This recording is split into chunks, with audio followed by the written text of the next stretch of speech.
IT job కోసం చూస్తున్నారా? ఐటీలో కెరియర్ బిల్డ్ చూసుకోవాలనుకుంటున్నారా? అయితే సమాధానం కోడింగ్ ట్యూటర్.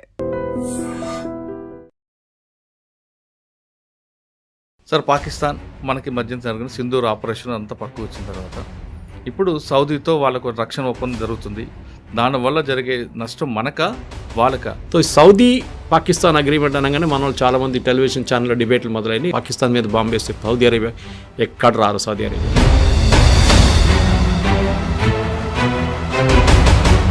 సంతకాలు పెట్టడం ఒకటి, యాక్ట్ చేయడం ఒకటి.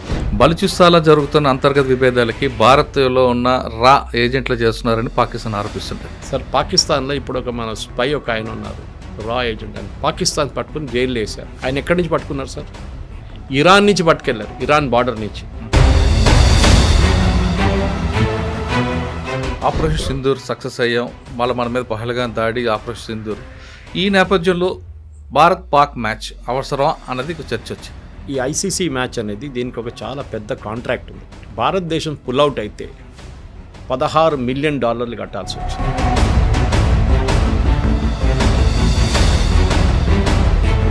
మనం పాకిస్తాన్ని ఓడించలేమని చెప్పి మనం పారిపోయామని చెప్పి పాకిస్తాన్ ఒక స్టోరీ తీసుకొస్తాం.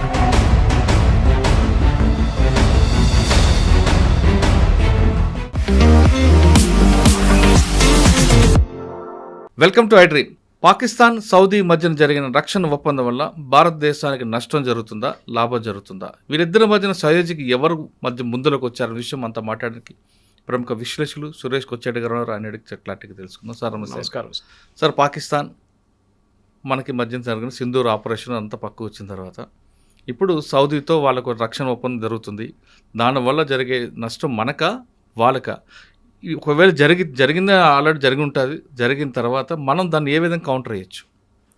First of all sir, Pakistan Saudi Arabia agreement దీనికన్నా ముందు కూడా ఉండే, కొత్త అగ్రిమెంట్ కాదు ఇది. అవునా? చాలామంది కొత్తది అనుకుంటున్నారు. అది మినిస్ట్రీ ఆఫ్ ఎక్స్టర్నల్ అఫేర్స్ కూడా క్లారిఫై చేశారు. అది కాకుండా సౌదీ అరేబియాలో దీనికన్నా ముందు పనిచేసిన అంబాసిడర్లు 2-3 క్లారిఫై చేసి వాళ్ళ దగ్గర ఒప్పందం ఉంది. అంటే ఒప్పందం దేనికి వస్తుందంటే డిఫెన్స్ అగ్రిమెంట్ ఒకటి. అంటే ఈ అగ్రిమెంట్ ఏంటంటే మీరు చెప్తున్నారు ఒక నేటో లాగా ఫార్మాట్ లాగా వీళ్ళు ట్రై చేశారు సార్. ఇజ్రాయెల్ ఖతార్ మీద దాడి చేసిన తర్వాతనే వీళ్ళందరూ లేచి కూర్చున్నారు. వీళ్ళందరికీ ఒకటే భయం ఏంటంటే ఏ రోజు ఇజ్రాయెల్ మా మీద వచ్చి బాంబు పడేస్తారో అని చెప్పి. ఇప్పుడు ఖతార్ మీద ఎంత పెద్ద దాడి జరిగింది సార్. సరే, చనిపోయిన వాళ్ళు చాలా తక్కువ, కానీ దాడికి ఒక ఏం చెప్తారు, ఒక మెసేజ్ ఉండే సార్ దాంట్లో. టెర్రరిస్ట్కి మీరు ఎక్కడైనా దాచుకోండి, మిమ్మల్ని వచ్చి కొడతాం. సో ఎవరు చేశారు సార్? ఫస్ట్ అది మనం చేసాం. ఓకే. ఆపరేషన్ సింధూర్లో ఏం చేసాం? మనమే. నువ్వు ఎక్కడైనా దాచుకో, అవును, మిమ్మల్ని వచ్చి కొడతాం. ఇజ్రాయెల్ చేసింది ఏం సార్? అదే చేశారు. అంటే మనం చెప్పింది కూడా మన బోర్డర్లు నిలబడి మీ ప్లేస్లు కొడతాం అని కొడతాం. వాళ్ళేమో లోపల వెళ్ళి కొట్టేసి బయటకు వచ్చేస్తున్నారు. కానీ సౌదీ అరేబియా దగ్గర తీసుకుందాం సార్ సీన్. వాళ్ళ దగ్గర చాలా మోడర్న్ ఆర్మీ అని ఒకటి ఉంది. అంటే కొట్లాడడానికి కాదు, వాళ్ళ దగ్గర ఆయుధాలు ఉన్నాయి. అది ఎందుకు కొనుక్కుంటారంటే యూఎస్ని హ్యాపీగా పెట్టుకోవాలి. చాలా ప్లేన్స్ తీసుకుంటారు, డబ్బులు విపరీతంగా ఉంటారు. ప్లేన్లు తీసుకుంటారు, ఆయుధాలు కొనుక్కుంటారు. ఎక్కడ వాడుకుంటారు సార్ వీళ్ళు? హూతీల మీద వాడుకున్నారు. దీనికన్నా ముందు హూతీలు దాడి చేసినప్పుడు సౌదీ అరేబియా రిటర్న్ దాడి చేశారు. ఈ ఒప్పందం చేసి 2 రోజుల ముందు, నాకు ఆ వీడియో వెరాసిటీ ఎగ్జాక్ట్లీ తెలియదు సార్, కానీ పాకిస్తాన్ నుంచి 2000 మంది సోల్జర్స్ ఎయిర్పోర్ట్లో దిగుతున్న వీడియో ఒకటి బయటకు వచ్చింది సౌదీ అరేబియాలో, రియాద్లో. అది కొత్త వీడియోనా పాత వీడియోని తెలియదు, కానీ న్యూస్ ఏముండే అంటే పాకిస్తాన్ వాళ్ళ సోల్జర్స్ని సౌదీ అరేబియాకి పంపిస్తున్నారు హూతీలతో కొట్లాడడానికి, పోరాటం చేయడానికి. అది ఎప్పుడు పోరాటం కదా, దానికి మళ్ళీ ఇప్పుడు మద్దతు ఇస్తుంది. అది సో ఈ లాస్ట్ 2 సంవత్సరాలు 3 సంవత్సరాలు హూతీలు సౌదీ అరేబియా మీద దాడి చేయలేదు. అవును, కానీ వాళ్ళిద్దరి మధ్య విభేదాలు ఎప్పటి నుంచి ఉన్నాయి? అది న్యాచురల్. ఎందుకంటే సనా అక్కడున్న యమనీస్ గవర్నమెంట్, లీగల్ గవర్నమెంట్ ఒకటి, ఇల్లీగల్ గవర్నమెంట్ ఒకటి, రెండు ఉన్నాయి అక్కడ. క్యాపిటల్ సనా ఒక చేతిలో ఉంది, ఇంకా మిగతా ఏరియాలు ఇంకోటి చేతిలో. వీళ్ళేమో మెయిన్లీ ఇప్పుడు షిప్పింగ్ మీద దాడి చేస్తున్నారు. అక్కడి నుంచి వెళ్ళే షిప్స్ మీద దాడి చేస్తున్నారు. Israel affiliated, US affiliated ship మీద దాడి చేస్తున్నారు. పాకిస్తాన్కి భయం ఏంటంటే ఇదే దాడి, ఏది ఇజ్రాయెల్ చేసిన దాడి మా మీద కూడా ఒకరోజు జరగవచ్చు. ఇప్పుడు మొన్న స్టేట్మెంట్ ఇష్యూ చేసిన చూసారు మీరు, షబాజ్ షరీఫ్ ఏం చెప్పారు? మా దగ్గర ఉన్న న్యూక్లియర్ అసెట్స్ కూడా కావాలంటే సౌదీ అరేబియాకి ఇచ్చేద్దాం. అవును, ఇది చాక్లెట్ పంచిపెట్టడం కాదు సార్. న్యూక్లియర్ అసెట్స్ అనేది ఫస్ట్ ఆఫ్ ఆల్ అసెంబుల్ స్టేట్లో ఎప్పుడు ఉండవు.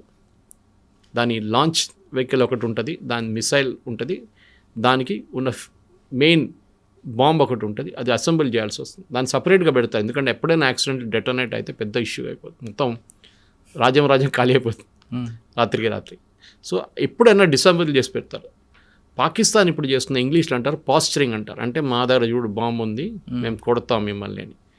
మోదీ గారు దీన్ని న్యూక్లియర్ బ్లఫ్ అన్నారు ఒకసారి ఆపరేషన్ సింధూర్ టైంలో. నా దగ్గర ఉంది ఉంది ఉంది అని చెప్తే వెళ్ళి కొట్టాము. దాని తర్వాత నేను చెప్పట్లేదు ఇప్పుడు నా దగ్గర ఉంది ఉంది అని ఇప్పుడు మాట్లాడలేదు. కైరానా హిల్స్లో ఏం జరిగింది ఎవరికి తెలియదు. కానీ ఒప్పందం ఎందుకు? సౌదీ అరేబియా ఎంత ఫాస్ట్గా వెళ్ళేందుకు ఒప్పందం చేస్తున్నారు పాకిస్తాన్తో.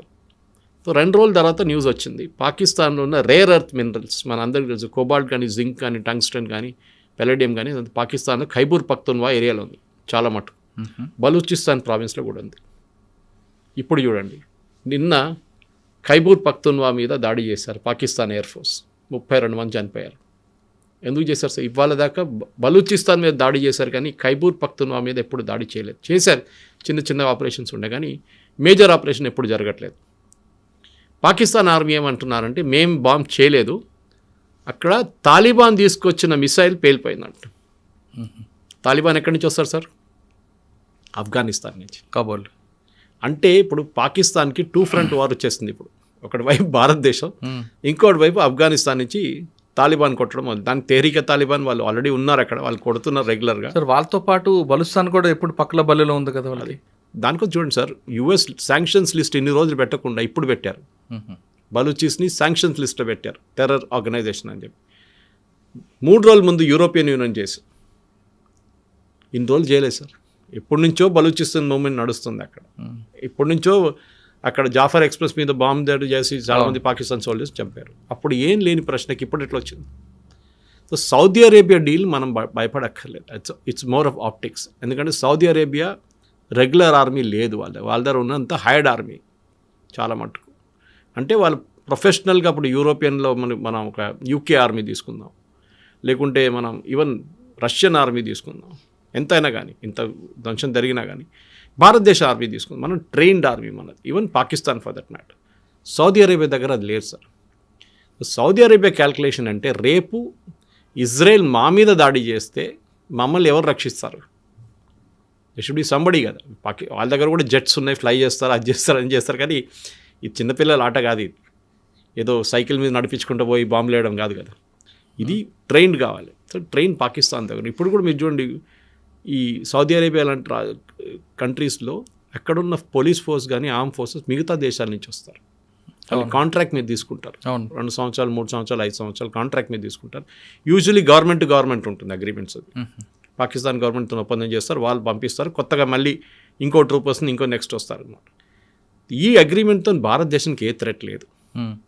ఎందుకంటే మన మీద ఎవరు దాడి చేస్తారు? సౌదీ అరేబియా చేస్తారా? ఎంత దూరం రావాలి దానికి? వాళ్ళు అక్కడి నుంచి ఫ్లై చేసుకుని ఇక్కడ దాకా 4 గంటలు 5 గంటల సేపు పడుతుంది వాళ్ళకి. వాళ్ళు రాలేరు, వాళ్ళకి అంత కేపబిలిటీ లేదు. ఇజ్రాయెల్ కాదు వాళ్ళు. పాకిస్తాన్ చేస్తారా? పాకిస్తాన్ ఏమంటుంది, మా మీద ఎవరైనా దాడి చేస్తే సౌదీ అరేబియా మా హెల్ప్కి వస్తుందని. అదే వాళ్ళ మీద చేస్తే మా మీద చేసినట్లుగానే ఒక స్టేట్మెంట్ కూడా ఇప్పించారు. సో ఖతార్తో ఎందుకు చేసుకోలేదండి ఇది ఒప్పందం? బహ్రెయిన్తో ఎందుకు చేసుకోలేదండి ఒప్పందం? ఇది ఆ రోజు ఖతార్లో దోహాలో మీటింగ్ జరిగింది. మీరు అందరు వచ్చారు, foreign ministers of all Arab countries వచ్చిన తర్వాత అక్కడ డిసిషన్ ఏం తీసుకున్నారంటే నేటో లాగా ఒక అగ్రిమెంట్ చేద్దాం మనం చెప్పారు. దాన్ని యూఎస్ అప్పుడే కొట్టుపడేస్తుంది, మీరు ఏ అగ్రిమెంట్ చేయకూడదని చెప్పి. అంటే ఇజ్రాయెల్ ఏం చెప్పారంటే వీళ్ళు ఎక్కడెళ్ళి కూర్చున్నా కానీ వాళ్ళు ఖతార్లో ఉన్నారు, రేపు వెళ్ళి సౌదీ అరేబియాలో కూర్చుంటే మేము అక్కడ కూడా వచ్చి కొడతాం.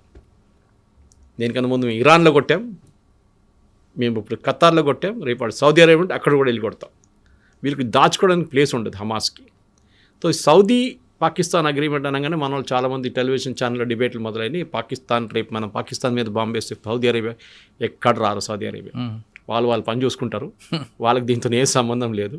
సంతకాలు పెట్టడం ఒకటి, యాక్ట్ చేయడం ఒకటి. ఇప్పుడు యుక్రెయిన్ వార్లో కూడా చూడండి సార్, ఏం పెద్ద పెద్ద స్టేట్మెంట్ ఇచ్చారు యూరోపియన్ యూనియన్ కంట్రీస్. రష్యా దాడి చేస్తే మేము యుక్రెయిన్ మీద మేము పట్టించుకోం, మేము కూడా మా మంచి బూట్స్ ఆన్ ద గ్రౌండ్ అంటే మా సోల్జర్స్ని పంపిస్తా అన్నారు. ఒక్క కంట్రీ చెప్పండి సార్ సోల్జర్స్ని పంపించింది? లేదు. మేము జెట్స్ తీసుకెళ్ళి మేమే మా జెట్స్తో బాంబ్ చేపిస్తాం అన్నారు. అది ఎప్పుడు చేయదు. కొన్ని పాత ప్లేన్లు ఇచ్చింది అంతే వాళ్ళకి ఆడుకోవడానికి. తో చెప్పడం ఒకటి, చేయడం ఒకటి. చేసేటోడు ఎప్పుడు చెప్పడు, చేసి చూపిస్తాడు. ఇజ్రాయెల్ పాలసీ ముందే మేము ఖతార్ మీద బాంబ్ చేయబోతున్నది ఎప్పుడు చెప్పలేదు. వెళ్ళి కొట్టేశారు, ఖతం చేసి వచ్చేసారు. And they admitted, accept the responsibility also, మేమే చేస్తామని చెప్పి. వాళ్ళకి భయం లేదు దాంట్లో. మనమైనా కొంచెంసేపు ఆలోచిస్తాం అది చెప్పాలన్నా వద్దా అని చెప్పేసి. సో సౌదీ అరేబియాకి ఉన్న లిమిటెడ్ కెపాసిటీ, చాలా లిమిటెడ్ కెపాసిటీ. ఆయుధాలు ఉన్నాయి నేను చెప్పినట్లు దీనికన్నా ముందు, కానీ ఆయుధాలు ఆపరేట్ చేసిన మనుషులు కావాలి, టెక్నికల్ పవర్ కావాలి. అది పాకిస్తాన్ దగ్గర నుంచి బారో చేసుకుంటారు. ఓకే, పాకిస్తాన్ వాళ్ళు ఒక టెస్టింగ్ గ్రౌండ్గా వాడుకుంటారు. రేపు హూతీలతో కొట్లాడుకుంటే హూతీలు ఆల్రెడీ వార్నింగ్ ఇచ్చారు మొన్న, మా దగ్గర వస్తే మేము వచ్చిన పాకిస్తాన్ సోల్జర్ అందరినీ కాఫిన్లో పెట్టి షావన్లో పెట్టి మేము పంపిస్తాం రిటర్న్ అని చెప్పేసి. So Pakistan will not dare do it. వాళ్ళు హూతీలతో ఏం కొట్లాడబెట్టుకోరు, ఎందుకంటే ముస్లిం అటాకింగ్ ముస్లిం అయిపోతున్నారు. అవును, అది పెద్ద సరే, అది షియా సున్నీ ఇష్యూ ఇంకోటి ఉంది, కానీ ఇది మెయిన్లీ ఒక ముస్లిం నేషన్ ఇంకో ముస్లిం నేషన్. దానికోసం నిన్న కూడా ఫస్ట్ టైం పాకిస్తాన్ ఖైబర్ పఖ్తూన్ఖ్వా మీద చేసిన బాంబింగ్ని ఇంటర్నేషనల్ లెవెల్ ఏం చూసారంటే, ఒక కంట్రీ వాళ్ళ సిటిజన్స్ మీద బాంబ్ చేశారు. మీరు ఎక్కడ విన్నారు ఇది?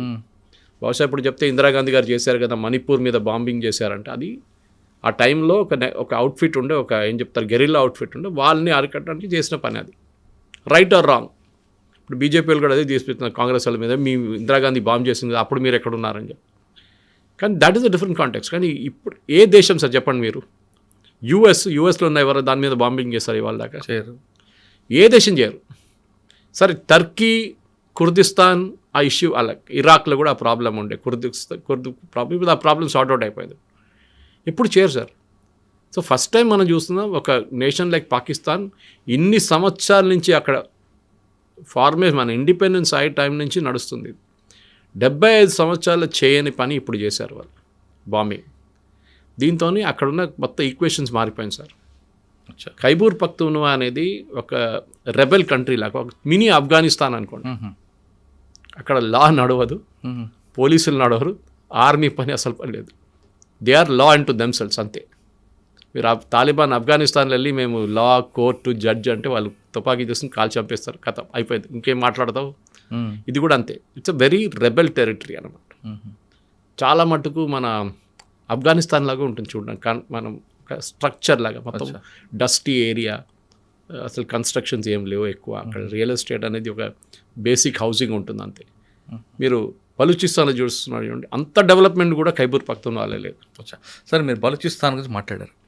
బలూచిస్తాన్లో జరుగుతున్న అంతర్గత విభేదాలకి భారత్లో ఉన్న రా ఏజెంట్లు చేస్తున్నారని పాకిస్తాన్ ఆరోపిస్తుంటుంది. సాధారణంగా మన దగ్గర ఉన్న బాంబింగ్కి దానికి పాకిస్తాన్ ఐఎస్ యాక్టివిటీస్ వాళ్ళు వస్తుంటారు, చేస్తుంటారు అనేది మనం ప్రూవ్ చేసాం. రా అన్న వాళ్ళు అంత స్థాయికి దిగుతారా సార్? పాకిస్తాన్లో ఇప్పుడు ఒక మన స్పై ఒక ఆయన ఉన్నారు, రా ఏజెంట్, ఆయన పేరు మర్చిపోయాను నేను, సింగ్ అనుకుంటే, ఏదో ఒక ఇండియన్ నేవీలో పనిచేసిన ఓకే ఒక ఆయన్ని పాకిస్తాన్ పట్టుకుని జైల్లో వేశారు. అవును. ఆయన ఎక్కడి నుంచి పట్టుకున్నారు సార్? ఇరాన్ నుంచి పట్టుకెళ్ళారు, ఇరాన్ బార్డర్ నుంచి.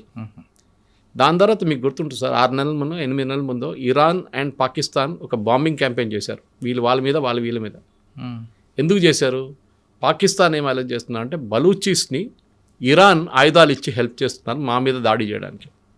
మనం చేసామా సార్? కాదు. ఇరాన్ మీద ఆరోపణ చేశారు పాకిస్తాన్ ఓపెన్గా, మీరు ఆయుధాలు ఇస్తున్నారు, మా సోల్జర్స్ మీద వచ్చి దాడి చేస్తున్నారు, జాఫర్ ఎక్స్ప్రెస్ మిగతా అన్నీ చేశారు. రా ఏజెంట్స్ చెప్పడం అది చాలా, I won't be one surprised. మనం చేస్తే తప్పేంటి సార్? మన మీద కాశ్మీర్లో ఏం చేస్తున్నారు వీళ్ళు? అవును, అదే పని చేస్తున్నారు కదా. మనం మహాత్మా గాంధీ ఫిలాసఫీ ఇప్పుడు పనికిరాదు సార్. ఒక చంప మీద కొడితే ఇంకో 2 సార్లు కొడతాం మన చంప మీద, అంతే. సో మనం కూడా అదే పని చేస్తున్నాం. వాళ్ళు we will also keep their border restrict. అక్కడ మనం కూడా వాళ్ళని ఎప్పుడు టెన్షన్లో ఉంచుకోవాలి వాళ్ళని. సార్, కాశ్మీర్ వ్యవహారం వచ్చారు మీరు. ఆపరేషన్ సింధూర్ సక్సెస్ అయ్యాం, మళ్ళీ మన మీద పహల్గాం దాడి, ఆపరేషన్ సింధూర్. ఈ నేపథ్యంలో భారత్ పాక్ మ్యాచ్ అవసరం అన్నది చర్చ వచ్చింది సార్. ఈ ఐసీసీ మ్యాచ్ అనేది దీనికి ఒక చాలా పెద్ద కాంట్రాక్ట్ ఉంది. ఇన్ఫ్యాక్ట్ భారతదేశం పుల్అవుట్ అయితే $16 మిలియన్ కట్టాల్సి వచ్చింది. $16 మిలియన్. ఎందుకంటే television rights, advertising rights, ticket స్టాండ్లో టికెట్స్ దాన్ని అమ్మేశారు ఆల్రెడీ. కరెక్ట్, మీరు అడిగిన ప్రశ్నకి ఆడాలన్నా వద్దా అనేది ఇప్పుడు ఆలోచించండి. భారత్ బాయ్కాట్ చేసింది అనుకోండి, ఏమవుతుంది సార్? నష్టం జరుగుతుంది. నష్టం పోతే అది కూడా మనం కట్టేస్తాం. 16 మిలియన్ డీసీసీకి చిన్న అమౌంట్. కానీ అది కాదు ఇంపార్టెంట్. మనం పాకిస్తాన్ని ఓడించలేమని చెప్పి మనం పారిపోయామని చెప్పి పాకిస్తాన్ ఒక స్టోరీ తీసుకొస్తాం. కానీ ఆ స్టోరీ తీసుకొస్తారు కరెక్టే, కానీ వాళ్ళకు కవ్వింపు చర్యలు మాత్రం ఉన్నాయి కదా. సెకండ్ ఇవ్వకుండా వెళ్ళడం ఒకటి, బ్యాట్ పట్టుకొని వెపన్ లాగా చూపించడంతో పాకిస్తాన్ ఏంటంటే సెల్ఫ్ గోల్ కొట్టుకున్నారు. అది 6 చూపించాడారు బౌండరీ దగ్గర. సో పాకిస్తాన్ ఓడిపోయారు, షేక్ హ్యాండ్ చేయలేదు ఫస్ట్ టైంతో. ఏమందరూ అనుకున్నారు సెకండ్ టైం షేక్ హ్యాండ్ చేస్తారో బహుశా, సెకండ్ టైం కూడా చేయలేదు. చేయలేదు. ఈ లాంగ్వేజ్ మనం పాకిస్తాన్ని ఒక కబడ్డీ మ్యాచ్లో ఓడిపిస్తే కూడా అది మ్యాచ్, అది మనకు చాలా ఇంపార్టెంట్. పాకిస్తాన్ని ఏ గేమ్లో అయినా ఓడిపోయారు, కానీ వాళ్ళ బాడీ లాంగ్వేజ్ డిఫరెంట్ చూపిస్తున్నారు కదండి. వాళ్ళు చూపించండి. ఓడిపోతున్నాడు ఏదైనా చేస్తాడు, ఓడిపోతున్నాడు ఏ బాడీ లాంగ్వేజ్ అని చూపిస్తాడులే. కానీ వాళ్ళు గెలిచారా? గెలవలేదు కదా. We have proved a point on the field. వాళ్ళు ఓడించి ఒకసారి కదా 2 సార్లు ఓడించాం. That is the most important thing. నేను యాక్చువల్లీ 2 మ్యాచ్లు చూడలేదు సార్. నేను చూడలేదు, ఎందుకంటే నాకు ఒక ప్రాబ్లం ఉంది. నాకు ఇండియా పాకిస్తాన్ మ్యాచ్ ఎప్పుడైనా ఉన్నప్పుడు నేను చూస్తే ఇండియా ఓడిపోతారు. సో నేను ఎప్పుడు చూడబెట్టుందా? చాలా తక్కువ ఇండియా ఓడిపోయింది. ఎందుకంటే ఇప్పుడు దాకా ఇండియా పాకిస్తాన్ రేషియోలో మోస్ట్ ఆఫ్ టైం ఇండియా గెలిచారు ఇప్పుడు. కానీ నాకు సైకలాజికల్గా ఉంటుంది అది ఇండియా పాకిస్తాన్ కాదు, ఏదైనా మ్యాచ్లో. సో నేను లాస్ట్లో ఇండియా గెలుస్తున్నారని చెప్పితే అప్పుడు వెళ్ళి లాస్ట్ 3 ఓవర్లు చూస్తాను నేను, అంతే. సో ఎనీవే, ఈ మ్యాచ్ ఆడడంలో నా ఒపీనియన్ ప్రకారం మంచి పని చేశారు. ఎందుకంటే మనం అక్కడి నుంచి జరిగిపోయి ఉంటే పాకిస్తాన్లో క్యాంపెయిన్ ఏముంటుంటే, చూడండి భయపడ్డారు, ఆపరేషన్ సింధూర్లో మేము 6 ప్లేన్లు కొట్టేసాం, చూడండి భారతదేశం మాతను ఆడడానికి భయపడుతున్నారు ఇప్పుడు. కానీ మనం గెలిచి చూపించాం వాళ్ళకి. పాకిస్తాన్ కూడా బాయ్కాట్ చేస్తా అన్నారు కదా సార్, షేక్ హ్యాండ్ చేయకపోతే ఫస్ట్ మ్యాచ్ తర్వాత. థర్డ్ ఎంపైర్ తీసేమని చెప్పారు కదా మ్యాచ్ రెఫరీని, చేశారా? లేదు. మర్యాదగా వచ్చారు, కొంచెం మ్యాచ్ డిలే చేశారు, 27తో డిలే చేశారు, రిటర్న్ వచ్చారు కదా, మళ్ళీ లైన్కి వచ్చేసారు. సో ఐ థింక్ ఒక డిప్లొమాటిక్ లెవెల్ చూస్తే ఇంకోటి, స్పోర్టింగ్ లెవెల్ చూస్తే ఇంకోటి, కమర్షియల్ డీల్లో చూస్తే ఇంకోటి. సరే, మనం ఇప్పుడు దుబాయ్లో ఆడుతున్నాం. ఎందుకు దుబాయ్లో ఆడుతున్నాం? ఢిల్లీలో ఆడొచ్చు కదా సార్. ఇదే మ్యాచ్ ఢిల్లీలో జరిగితే పాకిస్తాన్ వస్తారా సార్? దుబాయ్లో ఎందుకు ఆడే? ముందు మనం షార్జాలో ఆడుతున్నాం, మీకు గుర్తుండి, ఇప్పుడు కాదు, దీనికన్నా ముందు Sharjah was a common ground. Sharjah cup కూడా ఉంది కదా. Sharjah was a common. ఎందుకు షార్జాకి వెళ్ళాం మనం? ఎందుకంటే పాకిస్తాన్ ఇండియాకి రావడానికి భయపడతారు. సో ఇప్పుడు మనం ఆ మ్యాచ్ మంచిదంటారు, we have buried the ghost అంటాం ఇంగ్లీష్లో. అక్కడ అయిపోయింది, మనం అక్కడ దఫనా చేసేసాం కంప్లీట్గా. ఇప్పుడు వాళ్ళే కొట్టుకుంటున్నారు. ఇప్పుడు వాళ్ళ కామెంటేటర్ వసీం అక్రమ్ కానీ మిగతా వాళ్ళు తిట్టుకుంటున్నారు పాకిస్తాన్ టీంని. ఏంట్రా ఇది, ఒకసారి ఓడిపోయారు, 2 సార్లు ఓడిపోయి, ఎందుకుంటున్నారు మీరు అని చెప్పేసి. చిన్న టోటల్ కాదు, సెకండ్ టైం మనం క్రాస్ చేస్తుంది. 171 is not a small total. It I think highest, I think చేసింగ్లో India highest in Asia cup. Okay. So politics పక్కన పెట్టాలి సార్ ఎప్పుడు.